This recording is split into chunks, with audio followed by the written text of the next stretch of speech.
Луиза Хей. Әйел даналығы. Бақытты өмір сүру нұсқаулығы.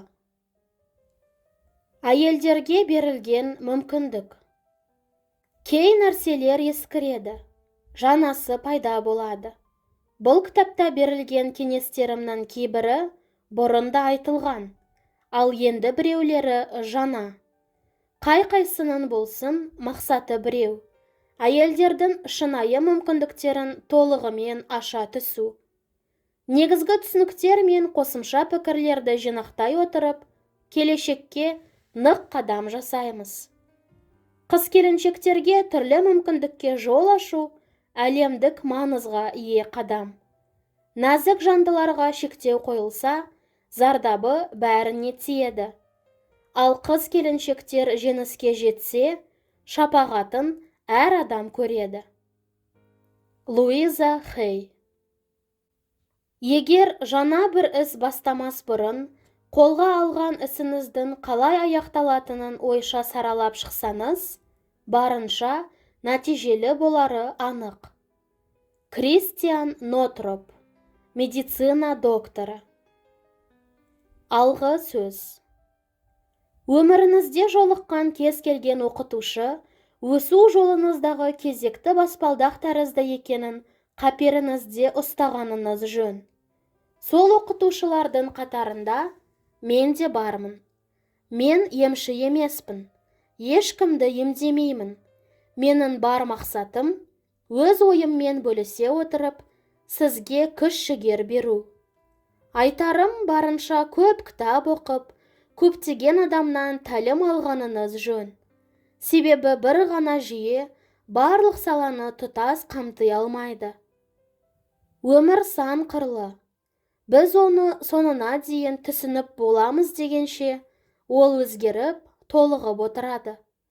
Осы кітапта берілген ойлардың ең жақсысын қойын дәптеріңізге түртіп алыңыз. Сол ойларды іске асырып болған соң, келесі оқытушылардың ойын зерттеңіз. Өмір туралы түсінік қалыптастыруды тоқтатпай, керісінше, одан әрі тереңдете түсіңіз.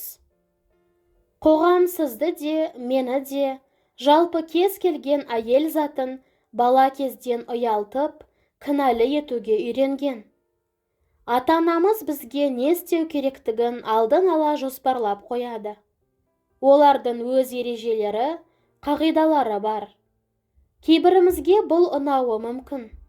Алайда мұнымен келіспейтіндер де жеткілікті. Өмірдің ойлы-қырлы тұстары көп. Кей жағдайдан сабақ аламыз. Ал кей жағдайда дамып, алға өрлейміз. Қазіргі таңда адамдар тек алға ұмтылуда.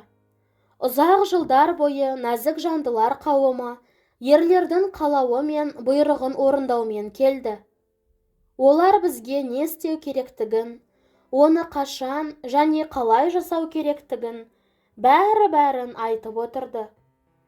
Менің де кішкентай кезімнен көргенім, анамның ер азаматтан бір саты төмен тұратыны.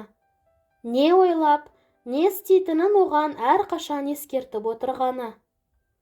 Анам ер адамның айтқаны заң деген пікірде болатын.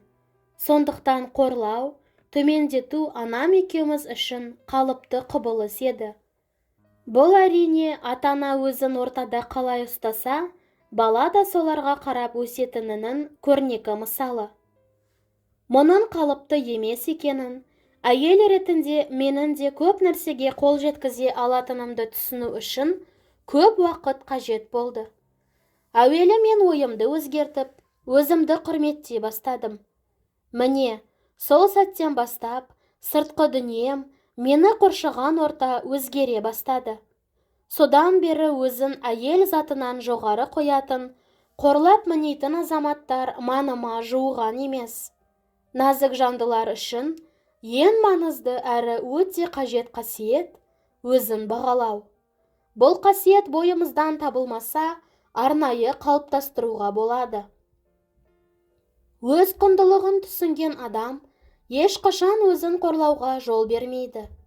Ал өзін басқаларға қарағанда төмен санайтын әлсіздер әрдайым басқа адамдарға бағынышты болады. Осы кітабымның көмегімен әйел затының ер адамдармен тең дәрежеде болуына жол ашқым келеді. Әрбір қыз келіншек өзін құрметтейді, бағалайды, және олардың қоғамда өз орны бар дегім келеді. Бұл сөзіммен ер азаматтарды кемсітейін деген ойым жоқ.